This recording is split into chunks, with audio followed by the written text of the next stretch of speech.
ఓం శాంతి. ఓం శాంతి. ఓం శాంతి.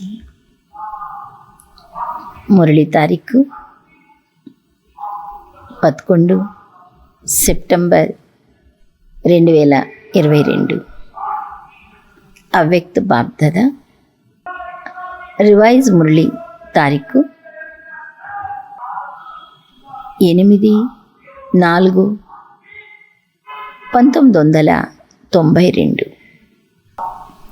బ్రహ్మ బాబాతో ప్రేమ ఉన్నందుకు గుర్తు అవ్యక్త ఫరిస్తాగా అవ్వడం. ఈ విషయంపై బాప్దాదా మహావాక్యాలు తెలియజేస్తారు. ఈరోజు బేహద్ తండ్రి తన ఆది శ్రేష్ట డైరెక్ట్ రచనను చూస్తున్నారు. బ్రాహ్మణాత్మలైన మీరు డైరెక్ట్ శివవంశీ బ్రహ్మకుమారిలు. బ్రాహ్మణాత్మలైన మీరు ఆది దేవుని ఆది రచన కనుక కల్పవృక్షములో బ్రాహ్మణులను పునాదిలో అనగా వేర్లో చూపించారు. మీ స్థానాన్ని చూశారు కదా. కనుక వృక్షములో ఆది రచన అయిన మీరు బీజానికి సమీపంగా వేర్లో చూపించబడ్డారు. అందుకే మీరు డైరెక్ట్ రచన. ఇతర ఆత్మలు డైరెక్ట్ మాతాపిత అనగా శివబాబా మరియు బ్రహ్మ తల్లి అనగా డైరెక్ట్ పరమాత్మ రచన కాదు. మీరు మాతాపితల డైరెక్ట్ రచన. తేడా ఉంది కదా. ఆది రచన అయిన మీరు మరియు ఇతర ధర్మాల ఆత్మల రచన రెండిటిలో తేడా ఉంది. పరమాత్మ రచన అయిన మీకు మీ రచయితలైన మాతాపితలు ఇరువురి గురించి బాగా తెలుసు. ఇతర ధర్మాల ఆత్మలు కాండము అయినా మీ నుండి వెలువడ్డారు. మీరు వేర్లు కూడా అయ్యారు.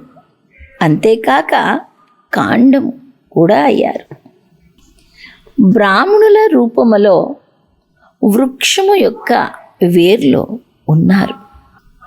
దేవతా రూపములో వృక్ష కాండములో ఉన్నారు. ఇతర ధర్మాల వారందరూ కాండమైన మీ నుండి వెలువడతారు. కనుక డైరెక్ట్ రచన అయినా మీకు ఎంత మహత్వం ఉంది. మీకు బీజముతో డైరెక్ట్ సంబంధం ఉంది. వారికి ఇండైరెక్ట్ సంబంధం ఉంది. మీకు డైరెక్ట్ సంబంధం ఉంది.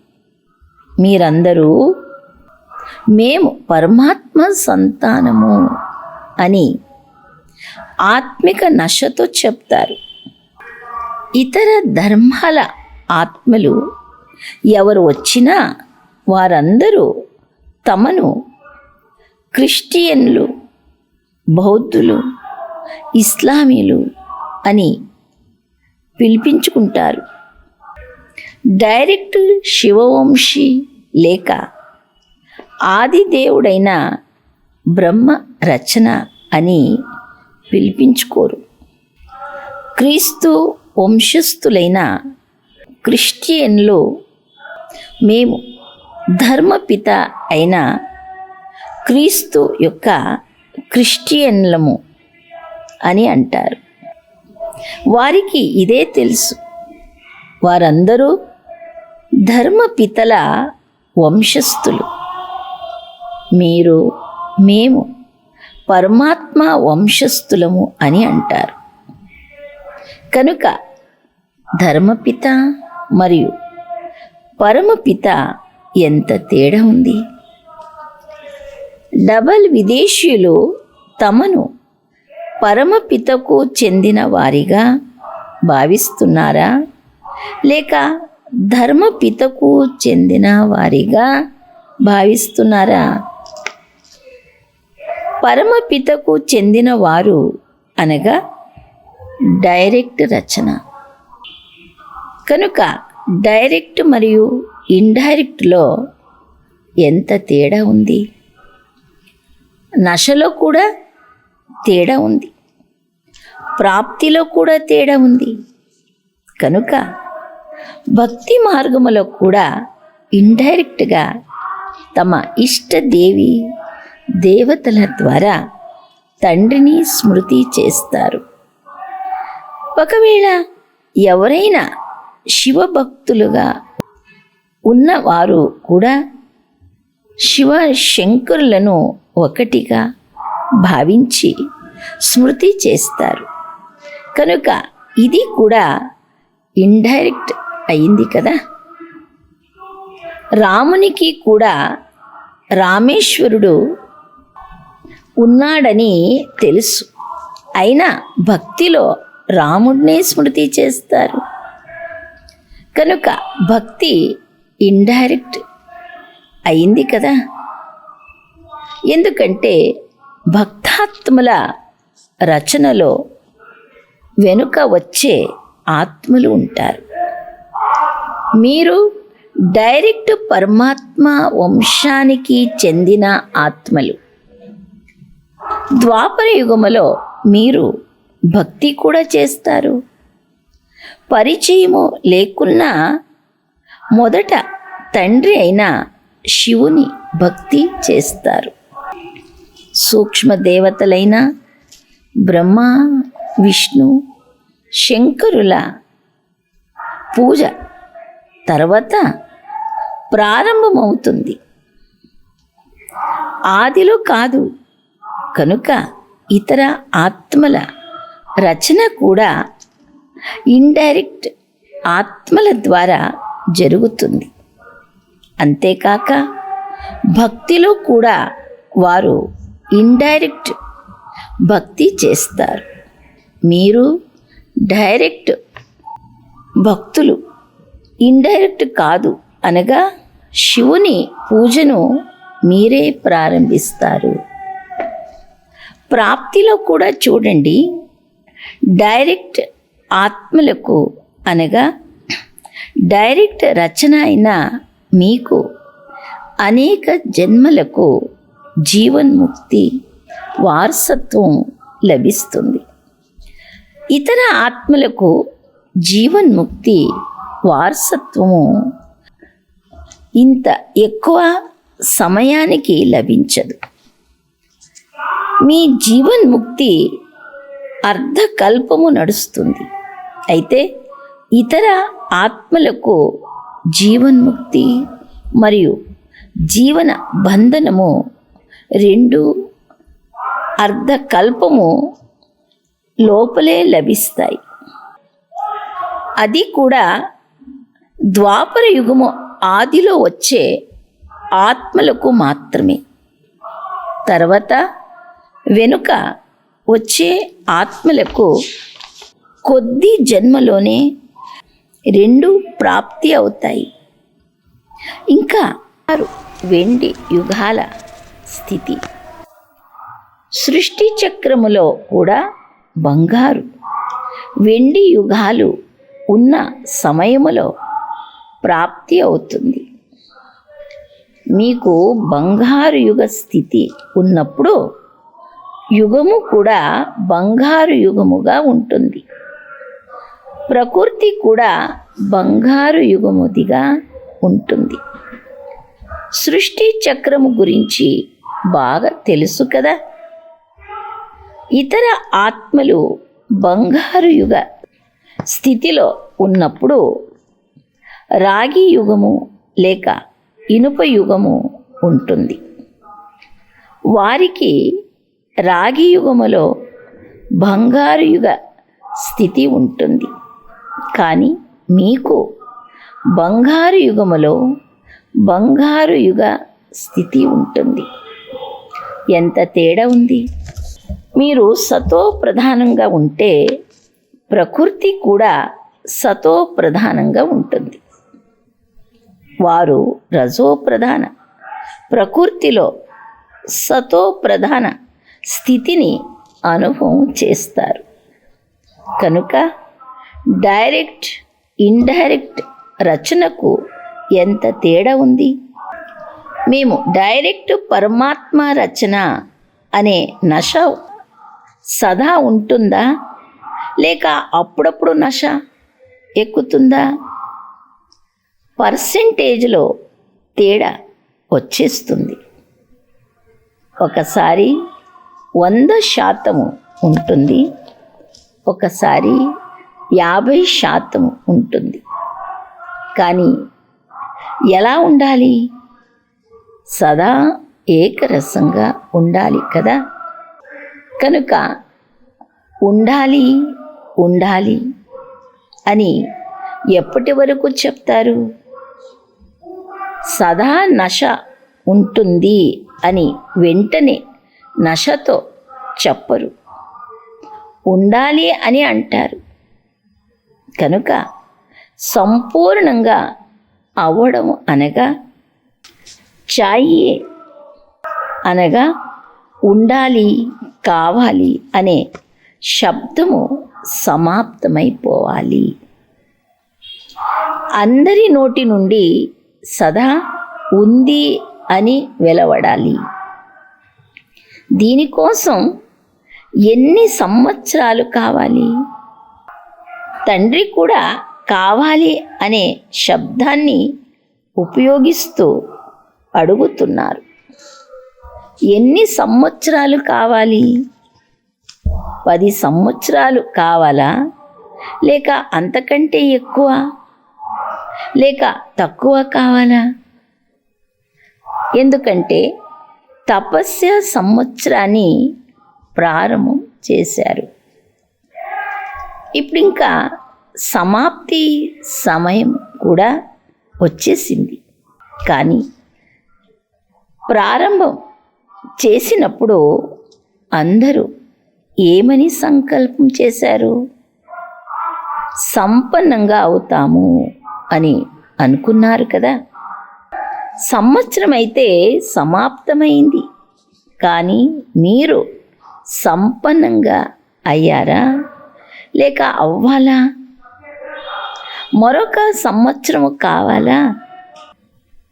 సెకండ్లో ముక్తి జీవన్ముక్తుల వారసత్వాన్ని తీసుకోండి అని మీరు ఇతరులను ఛాలెంజ్ చేస్తారు కదా. లేకుంటే 25 సంవత్సరాలలో వారసత్వం తీసుకోండి అని అంటారా? కనుక 12 మాసాలలో ఎన్ని సెకండ్లు, ఎన్ని రోజులు ఉన్నాయి? కనుక అందరూ సంపన్నంగా అయి ఉండాలి కదా. లేక ఇప్పుడు ఇంకా సమయం కావాలా? రిజల్ట్ ఏమిటి? ఎన్ని సంవత్సరాలు కావాలో చెప్పండి. లేకుంటే మరొక సంవత్సరం సమాప్తమైపోయినా ఇంకా సమయం కావాలి అని ఈ పాటని మళ్ళీ పాడుతారు. కావాలి కావాలి అనే ఈ పాట ఎంత సమయం పాడుతారు? పాటకు కూడా 3 లేక 5 నిమిషాల సమయం పడుతుంది కదా. తపస్య సంవత్సరములో దృఢ సంకల్పం చేశారా, లేక సంకల్పము చేశారా? దృఢతకు గుర్తు సఫలత. అయితే ఈ సంవత్సరము ఇంకా శక్తిశాలి తపస్ చేయాలి కదా, లేక సేవ చేయాలా?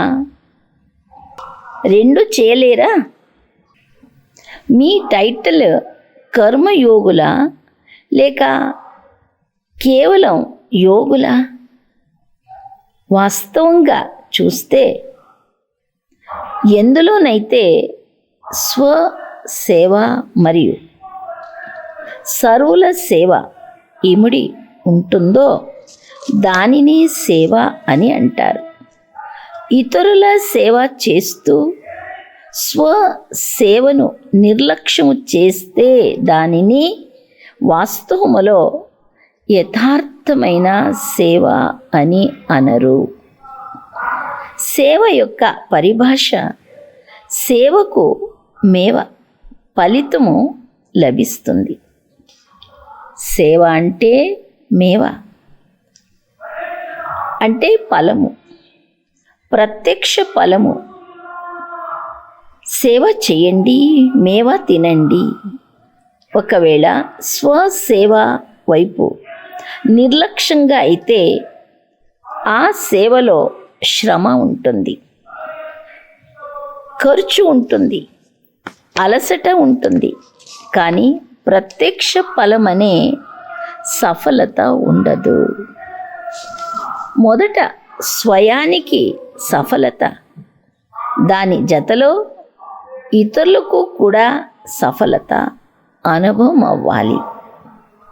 రెండు జతలో ఉండాలి. స్వయానికి సఫలత ఉండి ఇతరులకు లేకున్నా అది యథార్థమైన సేవ కాదు. ఇతరులకు ఉండి స్వయానికి లేకున్నా అది కూడా యథార్థమైన సేవ కాదు. కనుక సేవలో సేవ మరియు యోగము రెండు జతలో ఎందుకు ఉండవు? అందుకు కారణమేమి?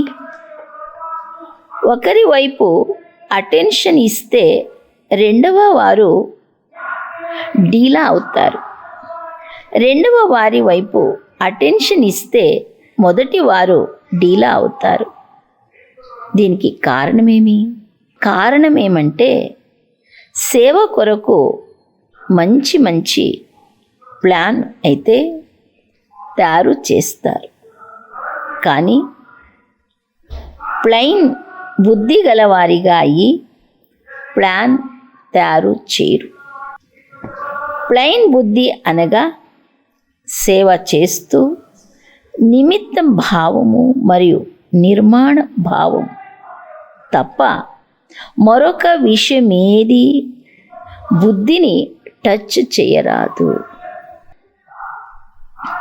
నిర్మాణము చేస్తూ నిరహంకార స్థితిలో లోటు వచ్చేస్తుంది.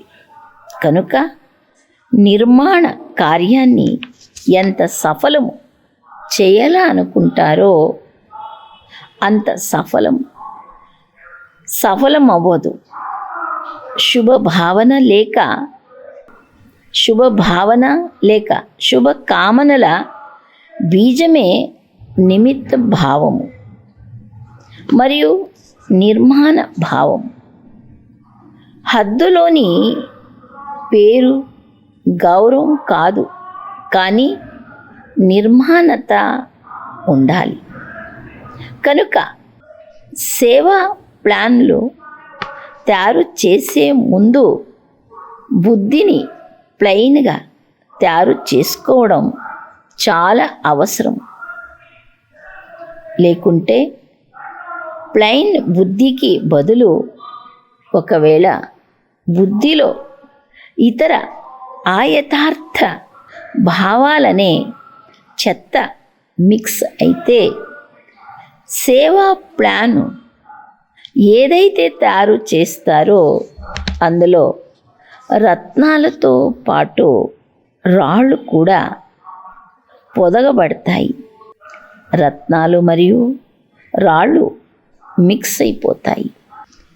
9 రత్నాలు పొదిగారంటే ఒక రాయి మిక్స్ చేస్తారు. ఏదైనా వస్తువులో 9 సత్యమైన రత్నాలుండి ఒకటి ఆర్టిఫిషియల్ నకిలీ రత్నం ఉంటే దాని విలువ ఏముంటుంది? అంతేకాక తీసుకునే వారికి ఈ 9 రత్నాలు కూడా సత్యమైనవా లేక నకిలీవా అనే సంకల్పము నడుస్తుంది. కనుక సేవా ప్లాన్తో పాటు ప్లైన్ బుద్ధిపై మొదట అటెన్షన్ ఉంచుకోండి. ఒకవేళ ప్లైన్ బుద్ధి ఉండి సేవా ప్లాన్ అంతా గొప్పగా లేకపోయినా ప్లైన్ బుద్ధి గలవారికి నష్టము ఉండదు, బరువు ఉండదు. సేవ వలన లాభము తక్కువగా లభించినా నష్టము కలిగిందని అనరు కదా. కల్తీ బుద్ధి వలన నష్టము కలుగుతుంది. కనుక ఈ సంవత్సరములో కూడా తపస్సు చేస్తారా? సేవలో ఉంటే స్థితి కిందికి వచ్చేస్తుందని అంటారు. కనుక ఏం చేస్తారు? కేవలం తపస్సు చేయండి. ఎప్పుడైతే మీరు స్వయం సంపన్నంగా అవుతారో అప్పుడు విశ్వ పరివర్తన కార్యము కూడా సంపన్నమవుతుంది. మీ అందరి సంపన్నతలో లోటు ఉన్న కారణంగా విశ్వ పరివర్తన కార్యము సంపన్నం అవ్వడములో ఆగి ఉంది. బ్రాహ్మణాత్మలు బ్రాహ్మణుల నుండి ఫరిస్తాలుగా, ఫరిస్తాల నుండి దేవతలుగా అయితే మేము హృదయపూర్వకమైన ప్రేమతో సేవ చేయాలని ప్రకృతి దాసిగా అయ్యి మీ సేవ చేసేందుకు ఎదురు చూస్తూ ఉంది. ఎందుకంటే ఫరిస్తాలుగా అవ్వకుండా దేవతలుగా అవ్వలేరు. బ్రాహ్మణుల నుండి ఫరిస్తాలుగా అవ్వాల్సి వస్తుంది. ఫరిస్తా అంటేనే పాత ప్రపంచము, పాత సంస్కారాలు, పాత దేహము పట్ల ఎలాంటి ఆకర్షణతో కూడిన సంబంధం ఉండరాదు. మూడింటిలో పాస్ అవ్వాలి. మూడింటి నుండి ముక్తులుగా ఉండాలి. డ్రామాలో కూడా మొదట ముక్తి వారసత్వం, తర్వాత జీవన్ముక్తి వారసత్వం ఉంది. ముక్తి ధామానికి వెళ్ళకుండా మీరు జీవన్ముక్తికి వెళ్ళలేరు. కనుక ఫరిస్తాలు అనగా ముక్తులు. ముక్త ఫరిస్తాల నుండి జీవన్ముక్త దేవతలుగా అవుతారు. కనుక ఎంత శాతము ఫరిస్తాలుగా అయ్యారు? లేకుంటే బ్రాహ్మణులుగా అవ్వడములోనే సంతోషిస్తున్నారా?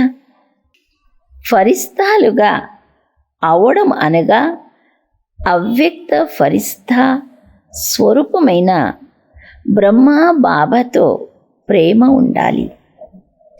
ఎవరికైతే ఫరిస్తా స్థితిపై ప్రేమ లేదో వారికి నాపై ప్రేమ ఉందని బ్రహ్మ బాబా అంగీకరించరు. ప్రేమకు అర్థమే సమానంగా అవ్వడం. బ్రహ్మ బాబా ఫరిస్తా కదా. ఫరిస్తాగా అయ్యి మీ అందరినీ ఫరిస్తాలుగా చేసేందుకు ఫరిస్తాల ప్రపంచములో మీకోసం ఆగి ఉన్నారు. మాకు తండ్రిపై చాలా ప్రేమ ఉంది, దానిని ఎలా వర్ణించాలి అని కేవలం నోటి ద్వారా చెప్పకండి. కేవలం చెప్పడం ద్వారా బ్రహ్మ బాబా సంతోషించరు. వారిలా తయారైతే సంతోషిస్తారు. చెప్పేవారైతే భక్తులు కూడా చాలామంది ఉన్నారు. ఎన్నో ప్రేమ పాటలు పాడతారు. ఎన్ని ప్రేమ పాటలు పాడతారంటే అవి అనేక మందిని నవ్వించడమే కాక ఏడ్పిస్తాయి కూడా. వారందరూ చెప్పేవారు, మీరు తయారయ్యేవారు. ఒకవేళ కేవలం చెప్తూ ఉంటే ఇప్పుడు ఇంకా భక్తి యొక్క అంశము మిగిలి ఉంది అని అర్థం చేసుకోండి. అప్పుడు జ్ఞానయుక్త యోగయుక్త ఆత్మలని అనరు, కానీ భక్తి యోగి ఆత్మలని అంటారు. ఇప్పుడేం చేస్తారు? ఏదైనా నవీనత చూపిస్తారా? లేక ఈ సంవత్సరము ఎలా చేశారో అదే చేస్తారా? ఎలాంటి సమయము వస్తుందంటే బాప్ దాదా కేవలం ఎవరైతే చేస్తారో, ఎవరైతే తయారవుతారో వారిని మాత్రమే కలుస్తారు. కేవలం చెప్పే వారిని కాదు. ఇప్పుడైతే భావన గలవారు కూడా రండి, జ్ఞాని యోగి ఆత్మలు కూడా రండి అని అందరికీ అనుమతి ఇస్తున్నారు. కానీ సమయము పరివర్తన అవ్వాల్సిందే కనుక మీపై ఇంకా 10 రెట్లు అటెన్షన్ ఉంచుకొని పరివర్తన అయ్యి చూపించండి. తర్వాత ఇలా ఎలా జరుగుతుంది, ఇలా ఎందుకు చేశారు అని బాప్దాదాకు ఫిర్యాదు చేయకండి. మీరు పురుషార్థములో ఖచ్చితంగా కఠినంగా లేకుంటే తండ్రి స్ట్రిక్ట్గా అవ్వాల్సి వస్తుంది. ఇప్పుడైతే తండ్రి యొక్క ప్రేమ స్వరూపము ద్వారా నడుస్తున్నారు, పాలింపబడుతున్నారు. కానీ సద్గురువు రూపమైన ధర్మరాజు రూపము లేదు. సద్గురు ఆజ్ఞ శిరోధార్యమని మహిమ చేయబడింది. ఇప్పుడైతే బాప్దాదా మధురమైన పిల్లలు, ప్రియమైన పిల్లలు అని అంటూ నడిపిస్తున్నారు. ఒకవేళ మీకు ప్రేమ ఉంటే, కలుసుకోవాలనే కోరిక ఉంటే సమానంగా అయి కలవండి. చాలా తేడా ఉంటే కలవకండి. సమానంగా అయ్యి కలవడములో చాలా మజా ఉంది. ఈ మజా వేరు. తండ్రిని కలుసుకున్నారు, దృష్టి తీసుకున్నారు. అక్కడికి వెళుతూనే మళ్ళీ ఏదైనా బలహీనత వచ్చింది, శక్తి లభించింది కనుక దానిని ఉపయోగించారు. 1కి 2 సార్లు విజయులుగా అయ్యారు, మళ్ళీ బలహీనంగా అయ్యారు. ఇది మీరు మిలనము చేసే పద్ధతి. కానీ యథార్థమైన ప్రేమ, యథార్థమైన మిలనము దీనికంటే చాలా ఉన్నతమైనది, చాలా చాలా ప్రియమైనది. దానిని అనుభవం చేయండి. అర్థమైందా? సద్గురువు ఆజ్ఞను ఎవరైనా అంగీకరించకుంటే అప్పుడు తండ్రి సద్గురువుగా అవుతారు. తండ్రి ఎదురుగా అయితే పిల్లల వయ్యారలు, ముద్దు మురిపాలు నడుస్తాయి.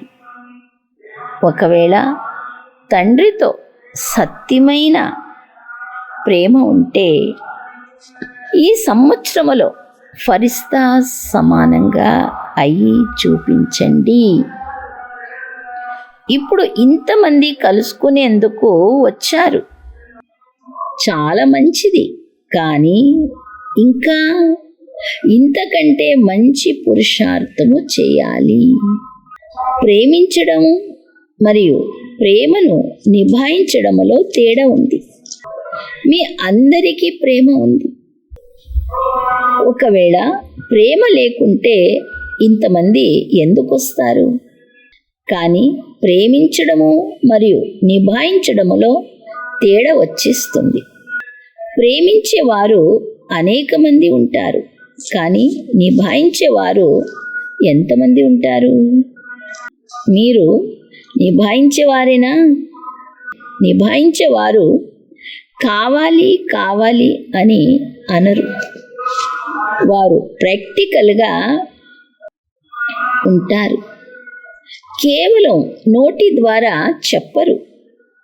తపస్య చార్టులో కూడా స్వయానికి మార్కులు, సర్టిఫికేట్ ఇచ్చుకునేవారు చాలామంది ఉన్నారు. కానీ సర్వుల ద్వారా సంతృష్టత సర్టిఫికేట్ ఎవరో కొంతమందికి మాత్రమే ప్రాప్తి అవుతుంది. చార్ట్ కూడా చాలామంది ఉంచుకున్నారు. స్వయానికి చాలా మంచి సర్టిఫికేట్ ఇచ్చుకున్న వారు కూడా చాలామంది ఉన్నారు. చాలామంది లేరు, కానీ కొంతమంది ఉన్నారు. రెండవ నంబర్ వారు చాలామంది ఉన్నారు, కానీ అందరి నోటి నుండి అవును వీరు నంబర్ 1 అని వెలువడాలి. అందరి హృదయము నుండి ఇలాంటి ఆశీర్వాదాల సర్టిఫికేట్ లభిస్తే అప్పుడు వారిని నంబర్ 1 అని అంటారు. చాలామంది పిల్లలు మేమైతే బాగున్నాము. కొంతమంది ఆత్మలకు మాతో ఏదో కఠినమైన లెక్కాచారం ఉంది. వారిని ఎంతగా సంతోషపరిచినా వారు సంతోషం అవ్వరు అని అంటారు. ఒకవేళ ఏదైనా అలాంటి కఠినమైన లెక్కాచారము ఉన్నా తక్కువలో తక్కువ 95% ద్వారా సర్టిఫికేట్ లభించాలి. 95% ద్వారా సర్టిఫికేట్ లభించాలి. 5% మందితో కఠినమైన లెక్కాచారం ఉన్నా అది క్షమించబడుతుంది. కానీ 95% హృదయం నుండి ఆశీర్వాదాలు ఇవ్వాలి. అందరితో సంతృష్టంగా ఎవరున్నారు? అలాంటి వారు ఒక్కరు కూడా కనిపించరు అని చాలామంది అంటారు. పెద్దవారి కోసం కూడా వీరిపైనే కోపంగా ఉంటారు. ఇంకా మాపై కోపంగా ఉండడం ఏమంత పెద్ద విషయము అని అనుకుంటారు. కానీ వారితో 95% హృదయపూర్వకంగా రాజీగా ఉన్నారు. పెద్దవారి విషయము వేరు. పెద్దవారు జడ్జిగా అవ్వాల్సి వస్తుంది.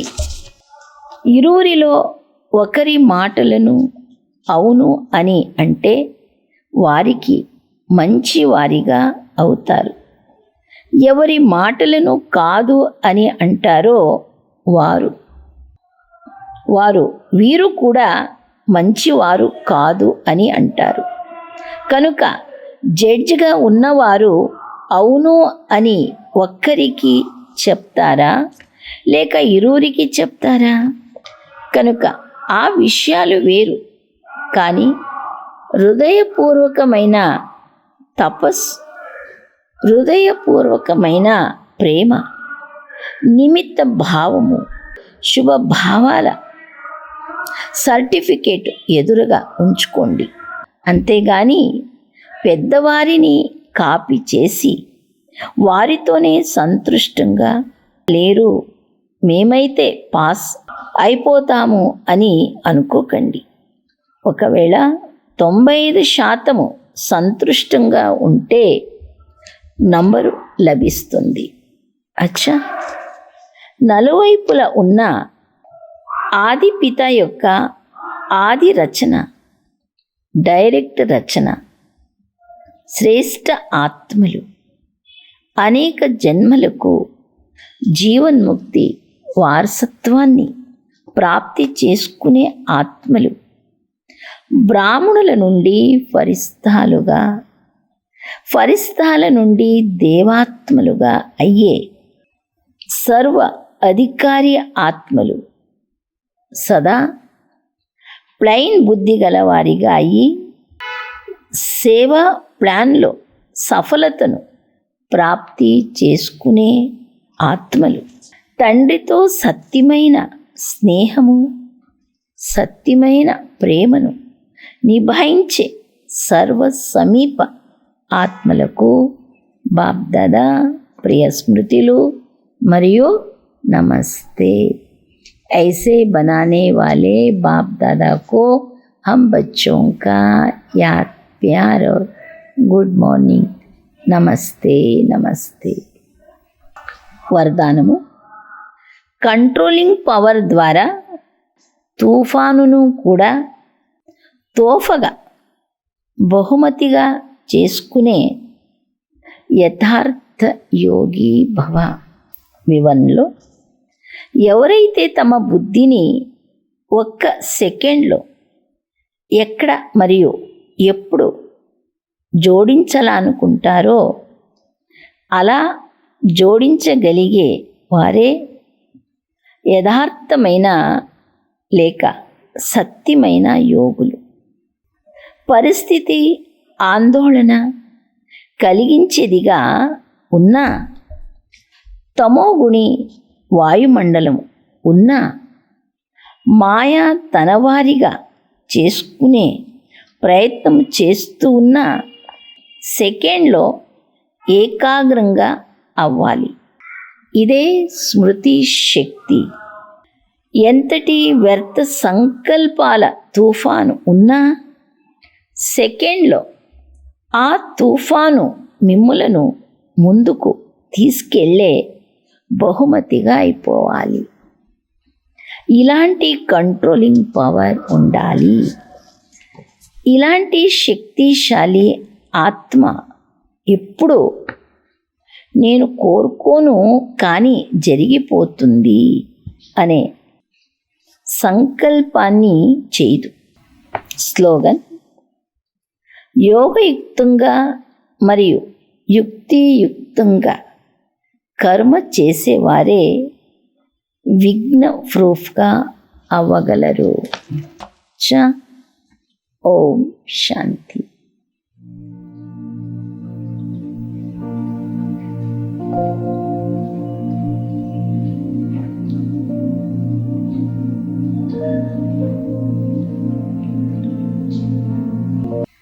ఓం శాంతి.